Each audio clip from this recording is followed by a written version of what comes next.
Hey guys, so welcome to today's video. As you can tell, another new background. We are in baby girl's nursery and it feels so crazy and so surreal to actually say her nursery because I just recently shared with you guys the gender, and if you missed it then I guess I just spoiled it.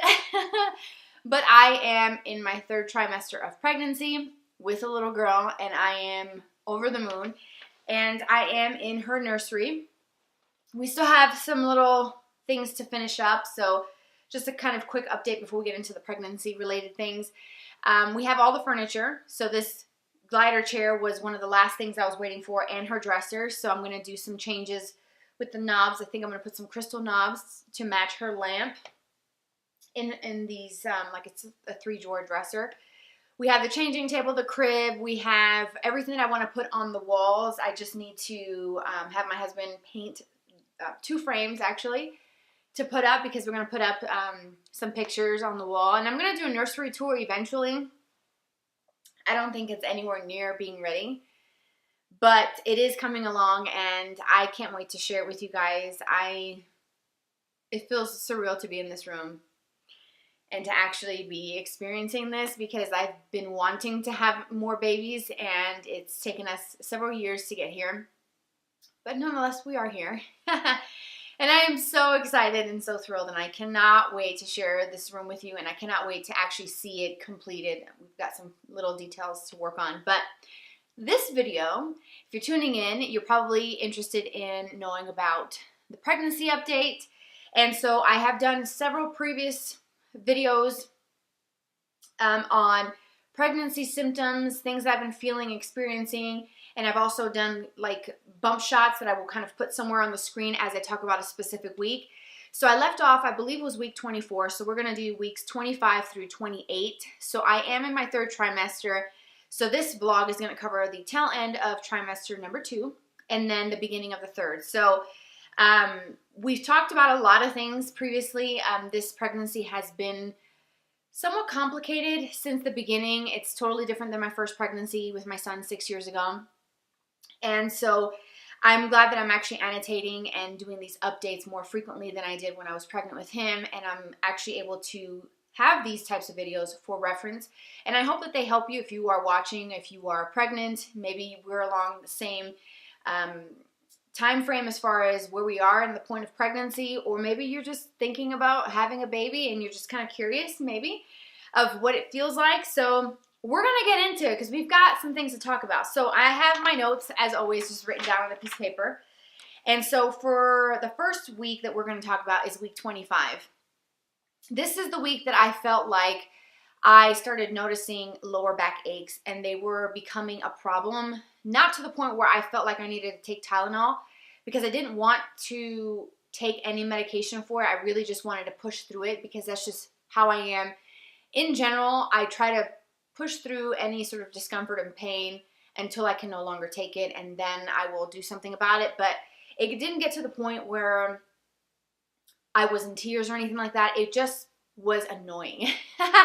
It was uncomfortable. The lower back is just, I don't know, it's just the weight of the baby, just putting on weight on my body. And I'll tell you about my weight gain further into the video. I don't know, it's just something that comes with being pregnant. And there's days where it was really bad and I just couldn't handle it. I couldn't deal with it, and it was just annoying. And then there were days where it wasn't as bad, but it's definitely something that I've experienced more on the daily. And again, the severity of it just depends if I'm doing a lot of small home projects, which I've talked about before, trying to get my house ready so that I don't have to deal with a lot of organization or cleaning once baby girl gets here. And then I also have my mom, my sister are coming to visit. So I don't want to have to spend my time with them and, say, oh, I can't do this because I have to do cleaning. I want to just do like a very thorough cleanse right now of my house and really kind of get everything as clean as I can and just kind of maintain it, because I'm getting to the point where it's a challenge to get through some activities, because when you get to this point of pregnancy and your belly's so big, it's like your energy level is 0 to none. So that was a big thing for me, week 25 with lower back aches. And of course, because my belly was quite big, I think, in my opinion, at week 25, I had to start squatting in order to pick stuff up off the ground if something fell, or if I needed to organize something on, you know, like a lower shelf or something like that, I would have to squat down. I could no longer bend down, just because the bending down or bending forward really does irritate my lower back. And you just have this big old belly in the way, so it's just becoming a little bit of a challenge to pick something up. I try to use my feet if I can to pick something up. If I drop a pen or something, I can grab that. Yeah, my husband thinks I'm crazy. He thinks I got monkey feet because I try to use it. I'm like trying to like pick something up or like push it towards me.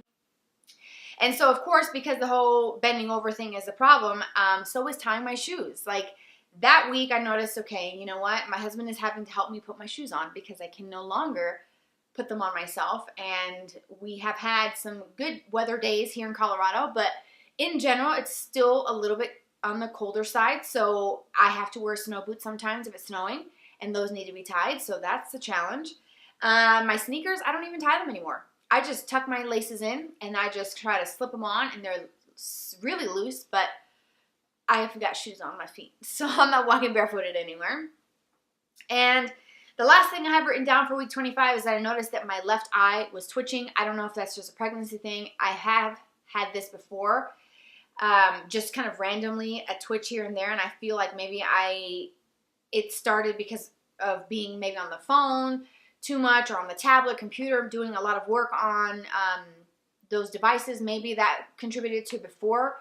But now that I've gotten pregnant, it seems to be something that is pretty regular. It's my left eye, and it irritates me. It's annoying. It's one of those things that is just kind of like, you're just over it. Like, okay, I get it. I got a twitch, but then it's like, okay, is it going to keep going? There was a few days where I felt like the eye was twitching on and off all day long. And now it's like it'll twitch, and then it'll just kind of, you know, be a while, and then here's another little twitch. I don't know if the pregnancy hormones have anything to do with it. I do know that pregnancy can alter your vision. When I gave birth to my son, I think from just squinting my eyes and bearing down and pushing so hard, I was pushing for 3 hours, trying to get this boy out. And I was pushing, and I think I was squinting so hard that my vision was blurry for about 3 weeks. And I had a significant change in my prescription for my contacts that I had to start kind of adjusting to as well postpartum, because my eyes just were not the same, and I couldn't even drive for 3 weeks postpartum. So thankfully my husband was off of work, and he did all the driving because I couldn't really see that well, and it was just kind of strange. So maybe there is something to it with pregnancy hormones. So week 26, this is when I started noticing more Braxton Hicks contractions, which I'm pretty sure that's what they are. It's been a while since I've been pregnant, 6 years, so I'm pretty sure the whole tightening of my stomach for a few seconds, and then it just kind of relaxes and goes back to normal. I'm pretty sure that's a Braxton Hicks. If not, somebody tell me what that is. But it's the same sensation every time it happens, where it's almost like a tightening, like a contraction, and then it relaxes, and then, you know, it'll be hours, and then I'll have another one, or maybe just like a few in a day, and then that's it, and then the next day nothing. So it's just very random. There's no pattern to it, so I'm not concerned, and I'm not, you know, calling the nurse at the OB clinic or going into labor and delivery at the hospital because I think I'm in labor. I don't really think that's what that is. I think it's just Braxton Hicks, and I read that that's just the uterus kind of practicing in a way for labor that's coming. I mean, I'm getting induced in April, so not very much longer for me. This week, I also noticed that I was extremely tired. I felt very worn out very, very quickly. I'm not quite sure why. I don't feel like week 26 was any different than week 25 or 27 as far as the things that I was doing day to day. I just felt so exhausted. And actually, I had that happen to me yesterday, where I felt like the life was like sucked out of me. And I spent most of my day just relaxing in my bed in my pajamas. And I'm not sorry for it. I'm not sorry for it. So I don't know. It's just maybe changes with my body, hormones. I don't know. Like I said, I don't feel like I did anything super crazy in week 26 to be the reason why I was so worn out. I went in that week, week 26, for a blood test. I have to go and get my bile acid levels checked because in my last update, I did tell you guys that I was diagnosed with cholestasis of pregnancy, which is a very serious condition that is often fatal for unborn babies if it's not treated and monitored early enough. So that is why I am scheduled to be induced at 37 weeks. And, you know, there's some changes possibly to that for me because of my particular case, but I went and had some blood work done. And so that week, obviously I didn't have my results, and it takes a couple days before the OB, you know, calls and lets me know about my updates. So that week, that's really the only thing that I did was I went and got my blood drawn. And I also noticed that I haven't been having a lot of food cravings this pregnancy. I feel like I can eat pretty much the same things that I ate before. Just, I don't know, my portions were larger.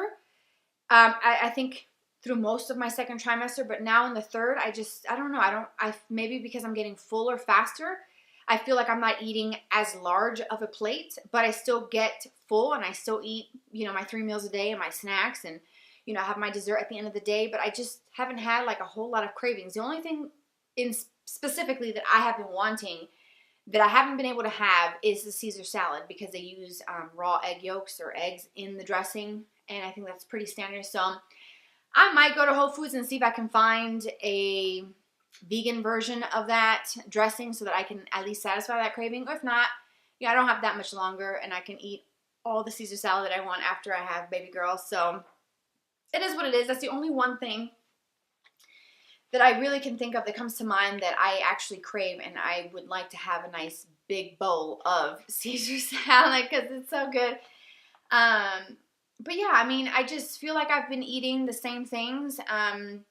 You know, nothing specific, no cravings where I'm like, I have got to have this or someone's head's gonna roll. It's not like that. So that's, I guess, a good thing. Week 27, I actually had an OB appointment that week. I keep saying this week. That week, week 27. And I got my results when I went in for my appointment, and they do the heartbeat check. They also measured, I think it's the fundal something measurement, and I was right on track where I needed to be. And they just kind of measure you from like right below your breast all the way up to where I think your pelvic bone is. And that was measuring on track at that point as well. But she did go over my bile acid levels from my blood work that had come back, and they have risen, unfortunately. I am on medication, and so I'll talk about that. I'm on Nursery for the cholestasis of pregnancy, which is often abbreviated as ICP if you decide to Google it or look up articles or medical journals on ICP.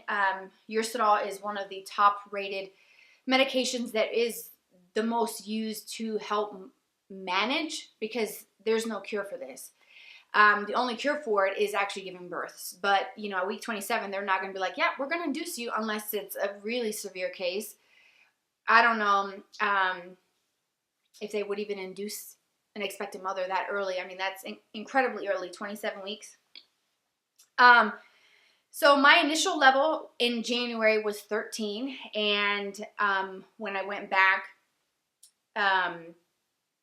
for my week 27 OB appointment, it was 22. So it has definitely gone up, and I think the blood work that I had done in week 26 was about a month after my diagnosis. So I had been on the medication for about 4, maybe almost 5 weeks, and I take Nursery 3 times a day, by the way.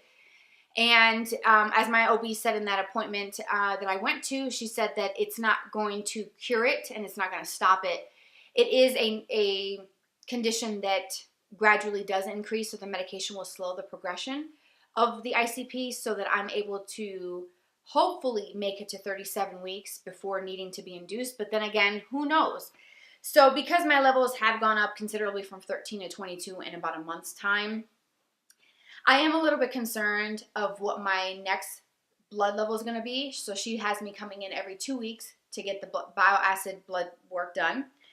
And, you know, I'm still taking the medication, so we have to kind of monitor that. And so I'm kind of curious to see how much higher it's going to be. By the time this video goes up the following week after I post it, I'm going in again to get it checked. So I don't know. I don't know what my number is going to be, and it's a little concerning. So she did go over some things about that. they don't really get concerned to the point where they start to panic and think, okay, something might actually happen with this unborn baby, until your levels get extremely high. And so she said to me that anything a level 40 or above, she's going to refer me to a maternal fetal medicine specialist for further testing. And she said at that appointment they will do an ultrasound, check the baby's blood flow, heart rate, growth, amniotic fluid level, which I actually do have a growth scan coming up. So by the time this video goes up, I won't be able to update you on the results on that, but I will do that or update you on the growth scan and how the baby's developing at my next update. So she said that if my levels continue to rise, there may be a possibility of being induced prior to 37 weeks, which 37 weeks is when they're considered full term. I had to readjust myself here. Again, that whole back thing, I need a lot of back support, and I wish I had a pillow, but I need to buy one for this chair. Anyways, so she said that when my levels get to 40 and above, maternal fetal medicine specialist will be my next step to do further testing, and she said that there may be a possibility that I may have to have an induction prior to 37 weeks. So I think I left off where 37 weeks is considered full term, and baby's developed well enough to, breathe on her own and, go home within a few days after giving birth. And she says that it wouldn't be too much of a concern if I was 36 weeks and 5 days. You're just shy of that full term mark, so it's not going to be a big deal. But if I do have to deliver prior to 37 weeks, that if her lungs are not quite ready to breathe on their own, they could give me, I think they give me the medication, or maybe her, some steroid medication to get the lungs to be where they need to be in order for her to be able to breathe on her own. And we're hoping that that's not the case. I mean, I would love to see her sooner and have her here. I'm ready for it. But I know that the longer she can stay there and stay healthy, the better off she's going to be. All right, so I annotated here on my notes that by week 27, I have already gained at that point 32 pounds, which is quite a bit. Actually, it's within that sort of normal range. I remember when I went in for the very first time, my first OB said that 25 to 35 pounds is usually kind of right where that normal range, but that kind of, honestly, I feel like, that's just kind of like a guideline, and it's kind of hard to say, okay, every expectant mother needs to fall in that 25 to 35 weight gain category, because there's so much other things to take into account, so many other factors. And I'm a pretty small person to begin with, and I gained 40 pounds with my son, and I went 41 weeks in one day, so 8 days total past my due date, and I had gained a total of 40 pounds. So I don't know if by week 37 I'm going to be closer to that 40-pound mark, or maybe a little less. But I'm just annotating it, not for the sake of kind of keeping track because I want to kind of keep the number low, just annotating it because I want to keep track so that I can compare, this pregnancy with my third pregnancy, because we do want to have more kids, and just be able to kind of know this kind of stuff. I think it's important to document that. So that brings me to my next thing. If you are expecting, I would highly recommend that you annotate in notes, a journal, get one of those pregnancy books that you can write down things from your appointments, things that you feel, major milestones, take photos of your belly, because I didn't do that as much with my first pregnancy as I did with this one, and I wish that I would have with my first so that I can compare. I do remember that pregnancy was the easiest thing I've ever done, and so there probably wouldn't have been much to write down, but I do wish that I would have taken more time to annotate things and take notes and kind of keep that in a, notebook or something, in a safe place, so that, if I had more kids, I can compare my pregnancies.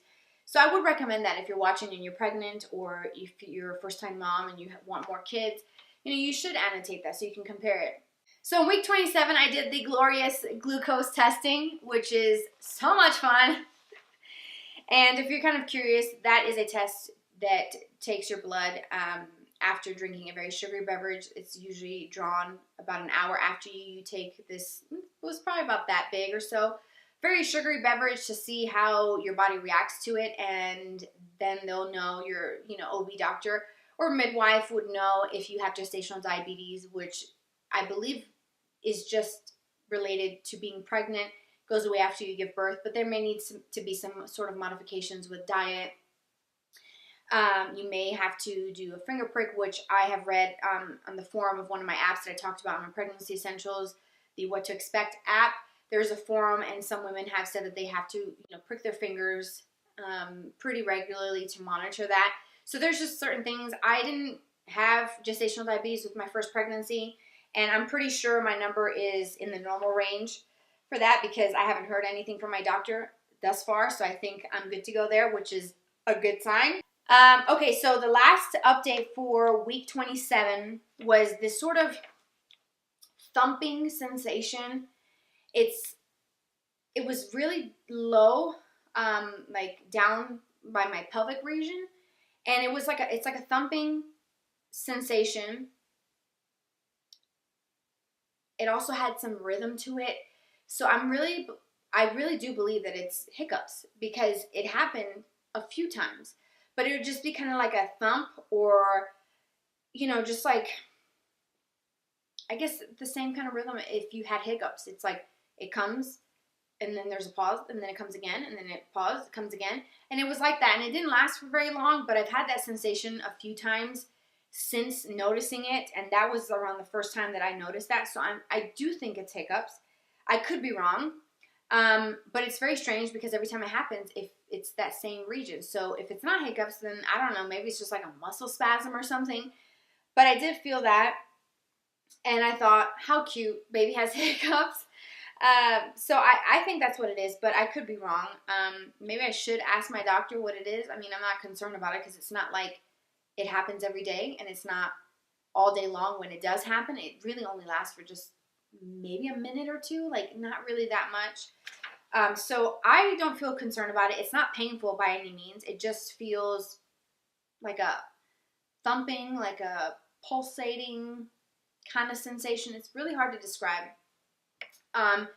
So I think that's what that is, the baby hiccups, which is so cute. Okay, so week 28, this is when my app says that I have started my third trimester. I was going to say first trimester. Third trimester starts in week 28, but I have another app that said week 27 is the start of the third trimester, so I don't really know. So we're just going to say that trimester number 3 started on week 28. I haven't noticed in week 28 a whole lot of changes from week 27. I felt pretty much the same. The only thing with the baby movements is that I actually felt baby movements like really down low, like in my pelvic area, and it's gotten to the point where the movements are painful, and I think she's running out of space, and so I feel like I have to pee every 5 seconds, like literally every 5 seconds, and there's been times where I feel like she's kicking me against my bladder, and that's pretty painful. Then there's times where I feel where she's really down low, like in my pelvic region, but I also feel it at the same time up by my ribs. So I'm not quite sure if she's head down already. I'm assuming that she might be, based on that, being able to feel her so low and then at the same time right below my breast where my ribs are, and that is kind of painful. And I remember feeling the same thing with my son. He was extremely active all day and all night. It was exhausting. And let me tell you what, my son is just as active outside the womb as he was when he was in my belly, because that boy has just all this energy, and I swear he just doesn't stay still. So I don't know if this little one is going to be the same thing. I call her my sugar baby because she's all over the place, constantly moving around, which is great. It never gets old. And at night, I can, if we're sitting, me and my husband in our bed watching TV, my thing is watching Family Feud every single night. It's freaking hilarious. And so we turn off all the lights and we just have the lighting from the TV. And so when she starts doing these crazy movements where it's like my stomach is like creeping out, or she pushes my belly button out where it looks like my belly button is like sticking out, it's really creepy. I'll take the flashlight off my iPhone and shine it on my belly, and I think she can notice the change of light, which is kind of cool. But then my husband is able to see just how my stomach is just like moving, and he's like, it looks like something is slithering in there, because it's like it starts off and it's like in waves and she's pushing, and I don't know what in the world she's doing in there, but it's gotten to the point where it is kind of uncomfortable and painful at times, especially towards the bladder.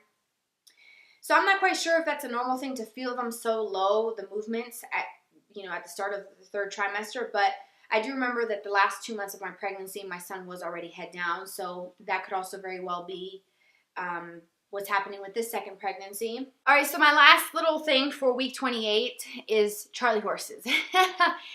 I do sleep on my side, so I toss and turn between my left side and my right side. It's gotten to the point where it's a little bit difficult to find a position that's comfortable and that I can stay in for quite some time. I feel like I'm tossing and turning all night long, and then of course on top of that, I'm also waking up a lot throughout the night, about 3 times a night or so, to use the restroom, and it is what it is. But I notice in the mornings when I go to stretch my legs out, because I guess I have my legs bent when I'm on my sides, and when I go to stretch my legs out, I do get Charlie horses, and it's like in my calf.